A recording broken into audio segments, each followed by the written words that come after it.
السلام علیکم ورحمۃ اللہ وبرکاتہ۔ انشاءاللہ آج ہم سورۃ الملک کی آیت نمبر 19 پڑھیں گے۔ اعوذ باللہ من الشیطان الرجیم،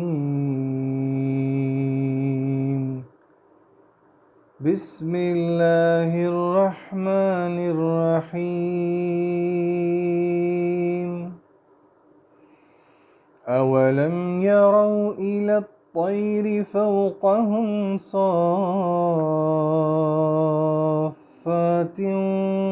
ويقبضن ما يمسكهن إلا الرحمن إنه بكل شيء بصير۔ اولم یروا یہاں پہ وا کو آپ نے اولم نہیں کرنا، اولم نہیں کرنا، ہونٹوں کو گول کریں۔ اولم یرو، را پتلا نہیں ہے، تھوڑا موٹا کریں گے۔ یرو ایلت، ایلت نہیں ہے، یہ ایلت ہے۔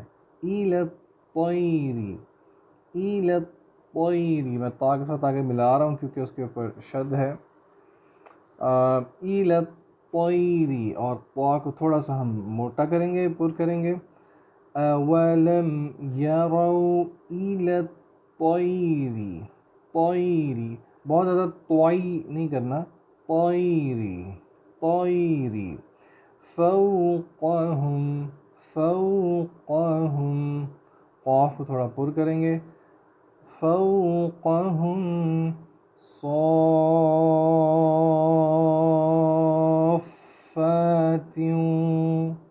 آپ نوٹ کریں میں نے سو کو جو موٹا کرتے ہیں پر تو کیا ہے لیکن اس پہ مد کی ہے، اور پھر مد کرنے کے بعد میں نے صافات نہیں کیا، میں نے سو کی آواز جہاں پہ اینڈ ہو رہی ہے اس کو فا کے ساتھ ملایا ہے اور تھوڑا سا ٹائم دیا ہے کیونکہ فا کے اوپر شد ہے۔ صافات، اس کو ایسے کریں گے، صافات،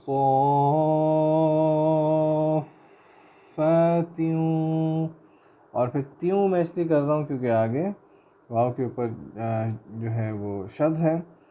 صافات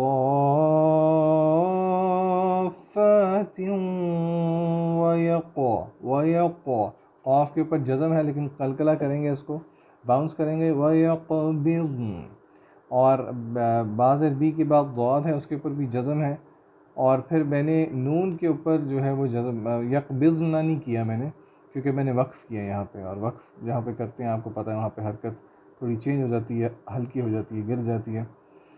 ما یمسکہن، ما یمسکہن، ہن، یہاں پہ ہم شد کریں گے۔ الا الرحمن، الا الرح، را کو تھوڑا رحمان کے را کو تھوڑا موٹا کریں گے، رحمان، اور ہا کو ہا پڑھیں گے، ہاں رحمان نہیں پڑھیں گے۔ الا الرحمن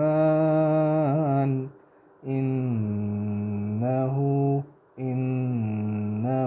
یہاں پہ ہم وہ نہ کریں گے کیونکہ نون کے اوپر شد ہے۔ بِكُلِّ شَيْءٍ بَصِيرٌ، بِكُلِّ، بِكُلِّ، بیکلی نہیں ہے، بِكُلِّ شَيْءٍ، یہاں پہ شیئن نہیں ہے، یہاں پہ شیئم ہے، یہاں پہ آپ دیکھیں تنوین، میم، تنوین کے آگے چھوٹا سا میم لکھا ہوا ہے، تو یہ اس کو اقلاب کہتے ہیں کہ با چینج ہو جاتا ہے، با نہیں پڑھیں گے، سوری ہم نون نہیں پڑھیں گے، شیئن بصیر۔ اولم یروا الی الطیر، اولم یروا الی الطیر فوقہم، فوقہم صافات ویقبضن ما یمسکہن، ما یمسکہن، ما یمسکہن الا الرحمن إلا الرحمن إنه بكل شيء بصير أولم يروا إلى الطير فوقهم صافات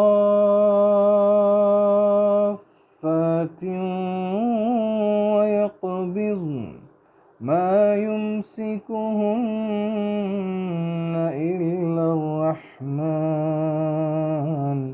إنه بكل شيء بصير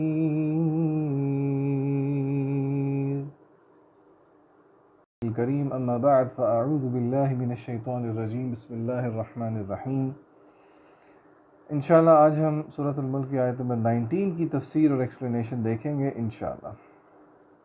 اللہ تعالیٰ فرماتے ہیں اس آیت میں اولم یروا الی الطیر فوقہم صافات ویقبضن، کیا یہ نہیں دیکھتے الی الطیر پرندوں کی طرف، فوقہم جو کہ ان کے اوپر ہیں، صافات کہ وہ اپنے پر پھیلاتے ہیں، ویقبضن اور پھر سمیٹتے ہیں، ما یمسکہن الا الرحمن ان کو کون ٹھہرائے ہوئے آسمان میں مگر رحمان کے، انہ بکل شیء بصیر بے شک وہ ہے ہر چیز پہ بصیرت رکھنے والا۔ تھوڑا سا ہم آج ٹائم سپینڈ کریں گے، دیکھیں ہم الحمدللہ 19ویں آیت تک پہنچ گئے ہیں، تھوڑے مضامین کو ذرا گیدر کرتے ہیں، دیکھتے ہیں کہ بات کہاں جا رہی ہے، اور تھوڑا غور و فکر کرنا بھی کیونکہ مطلوب ہے قرآن مجید کے اوپر۔ تو آپ نوٹ کریں کہ اس آیت میں اسپیسیفکلی دعوت ہے غور و فکر کی، ریفلیکشن کی، اور یہ ایک ایسی تھیم ہے جو کہ آپ نے شروع سے دیکھا ہے کہ اللہ تعالیٰ اس کو کافی ایڈوکیٹ کر رہے ہیں یہاں پہ۔ تو اللہ تعالیٰ نے بات شروع کی تھی الملک سے، ڈومینین سے، کہ تبارک الذی بیدہ الملک، تمام کا تمام جو ہے بادشاہی، ملوکیت، اللہ ملک جو ہے وہ اللہ کے ہاتھ میں ہے۔ پھر اللہ نے بات شروع کی آگے کہ الذی خلق سبع سماوات طباقا، اللہ نے آسمانوں کو پیدا کیا، اور پھر اللہ نے کہا دیکھو اس میں کوئی ٹیڑھ یا کجی ہے۔ پھر اللہ نے کہا کہ وَلَقَدْ زَيَّنَّا السَّمَاءَ الدُّنْيَا، اللہ نے آسمان دنیا کو مزین کیا، یعنی کہ آسمان کی طرف ریفلیکشن، یعنی کہ ذرا ڈیلیبریشن ہو، دیکھے بندہ آسمان کی طرف، مقصد ہو کہ ذرا نظریں اٹھائے، دیکھے آسمان کی طرف۔ اور پھر آسمان کی بات شروع کرتے کرتے اللہ نے کفار کی بات کی۔ اچھا وہ اپیرنٹلی لگتا ہے کہ ایک دم ٹاپک کفار کی طرف چلا گیا، لیکن وہ کفار کی طرف جو ٹاپک گیا ہے اس میں ایک بڑا سٹل پوائنٹ ہے جس کی طرف میں ابھی اشارہ کروں گا، لیکن اس پوائنٹ سے آگے دوبارہ اللہ تعالیٰ پھر اگلی بات کر رہے ہیں زمین کی، هو الذی جعل لکم الارض ذلولا، کہ اللہ نے تمہارے لیے زمین کو بچھونا بنا دیا، تمہارے تابع کر دیا۔ اب زمین کی بات ہو رہی ہے، یعنی کہ زمین پہ ریفلیکٹ کریں، پہلے اوپر دیکھیں آسمان کی طرف، پھر زمین کی طرف۔ پھر اللہ نے کہا کیا تم امن میں آ گئے اس ذات سے جو کہ آسمان میں ہے کہ وہ تمہیں زمین کے اندر دھنسا دے، پھر سارا ریفلیکشن زمین کے اندر۔ پھر اسی طرح کیا تم امن میں آ گئے ہو اس چیز سے، اس ذات سے جو کہ آسمان میں ہے کہ وہ تمہارے اوپر آسمان سے بارش کر دے پتھروں کی۔ تو آپ دیکھیں کہ بیک ٹو بیک اللہ تعالیٰ کبھی ریفلیکشن آسمان کی طرف، کبھی زمین کی طرف، پھر کبھی آسمان کی طرف۔ تو اور پھر اس آیت میں جو ہم نے آج پڑھنی ہے، اولم یروا الی الطیر فوقہم صافات ویقبضن، کہ کیا یہ نہیں دیکھتے ان پرندوں کو جو کہ ان کے اوپر ہیں کیسے وہ اڑ رہے ہیں، کبھی پرندے اپنے پر پھیلائے ہوئے ہیں اور کبھی سمیٹے ہوئے ہیں۔ تو یہ کانسٹنٹ ریفلیکشن کی دعوت ہے، سوچیں سوچیں سوچیں، اور اس سے مقصد جو ہے وہ یہی نکلتا ہے، اللہ سبحانہ و تعالیٰ اپنی الوہیت کو ثابت کرتے ہیں اپنی ربوبیت سے، یعنی کہ اپنی نشانیاں ازبر کرواتے ہیں کہ دیکھو اللہ خالق ہے، مالک ہے، تو عبادت بھی اللہ ہی کی ہونی چاہیے۔ اور یہ اللہ تعالیٰ کی مہربانی ہے کہ اللہ تعالیٰ ہماری اس طرف رہنمائی کر رہے ہیں۔ اسی لیے آپ دیکھیں کہ اس میں اس آیت میں جو ہم نے ابھی آج پڑھی ہے، اللہ کہتے ہیں ما یمسکہن الا الرحمن، اللہ کہہ سکتے تھے کہ پرندوں کو آسمان میں نہیں مگر اللہ رکھتا، جیسا کہ قرآن مجید میں ایک اور جگہ بھی اللہ نے ذکر کیا ہے، وہاں پہ الا اللہ کا ورڈ ہے، یہاں پہ الا الرحمن ہے۔ تو یہ رحمان کی رحمانیت کا مظہر ہے، یہ اللہ کی رحمت ہے کہ اللہ تعالیٰ ہمیں دعوت دے رہے ہیں، ہم غور و فکر کر کے اس نتیجے پہ پہنچیں اور اپنے مقصد کو پورا کر سکیں۔ اچھا میں نے ابھی پہلے بات کی تھی کہ اللہ تعالیٰ نے جب یہ آسمان کی طرف ریفلیکشن کی دعوت دی، اور پھر زمین کی بات شروع کرنے سے پہلے کفار کا ذکر کیا. کفار کا ریگریٹ کیا تھا جہنم کے اندر؟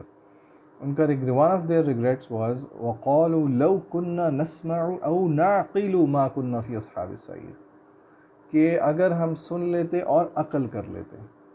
تو دیکھیں بیچ یہ ساری نشانیوں کے بیچ میں آسمانوں کو دیکھو، زمین کو دیکھو، اس کے بیچ میں کفار کا ذکر آ گیا، اور پھر اللہ نے بتایا کہ وہ یہ کہیں گے کاش ہم عقل کر لیتے. تو اس میں میرے اور آپ کے لیے لیسن دیکھیں چھپا ہوا کیا ہے، اور اظہر من الشمس بھی ہے کہ ہم سوچیں، ہمارے اندر یہ صفات نہیں، نان ریفلیکٹیو صفات نہیں ہونی چاہیے. اور اس ڈے اینڈ ایج میں بہت ضروری ہے کہ ہم سیلف ریفلیکشن کریں، اور اپنے جتنی مرضی آپ کی بزی روٹین ہے اپنے لیے ٹائم نکالیں سوچنے کے لیے، غور و فکر کرنے کے لیے، کہاں سے آپ آ رہے ہیں، کہاں جا رہے ہیں، زندگی کہاں کو جا رہی ہے، آپ کے کیا ارادے ہیں، آخرت کو لے کے کیا ارادے ہیں، دنیا کو لے کے کیا ارادے ہیں. Self reflection is very important. بہرحال تو اللہ تعالیٰ فرماتے ہیں اولم یروا الی الطیر فوقہم صافات یقبضن. پرندوں کے بارے میں اگر آپ تھوڑا سا ان کو اسٹڈی کریں تو ان کا جو ایرو ڈائنامک ڈیزائن ہے، اللہ تعالیٰ نے ان کے جو پر ہیں وہ اس طرح بنائے ہیں کہ ان کے اوپر ہوا بہت، پروں کے اوپر سے ہوا بہت تیزی سے گزرتی ہے، نیچے سے آہستہ سے گزرتی ہے، اور جس کی وجہ سے ان کو نیچے سے ایک تھرش ملتا ہے، جس کی وجہ سے پرندہ جو ہے وہ اڑ جاتا ہے. اور یہی پرنسپل ہے، ون آف دا پرنسپلز جو کہ یوز ہوتا ہے ایرو ڈائنامک ڈیزائنز میں بھی، جہازوں وغیرہ میں. اور اس کے علاوہ اللہ تعالیٰ نے، آپ حیران ہوں گے کہ ان کی جو ہڈیاں ہیں وہ ہولو بنائی ہیں تاکہ ان کو پرواز کرنے میں آسانی ہو. تو یہ دیکھیں اللہ کی تخلیق ہے. اللہ نے خاص طور پہ اسی تخلیق کا چناؤ کیا ہے اس آیت کے لیے کہ سوچیں، غور و فکر کریں کہ بھئی کس طرح اڑ جاتے ہیں. ٹھیک ہے، آپ میں دوبارہ کہوں گا، ایک ہوتا ہے کہ ایک چیز کیوں ہوتی ہے اور ایک کیسے ہوتی ہے.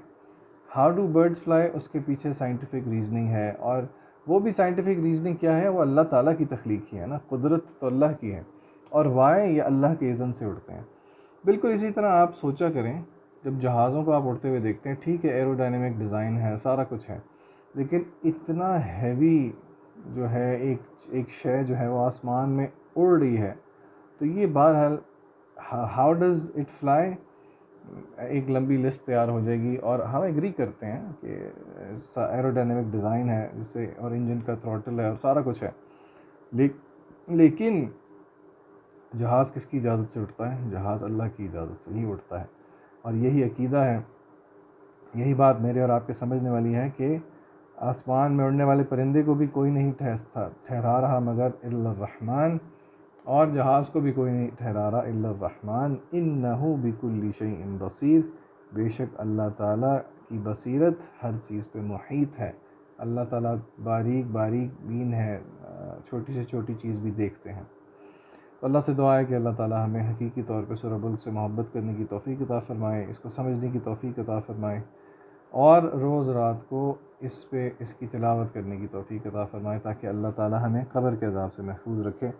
اور یہ اللہ کی رحمت سے کوئی بعید نہیں ہے. وآخر دعوانا ان الحمد للہ رب العالمین.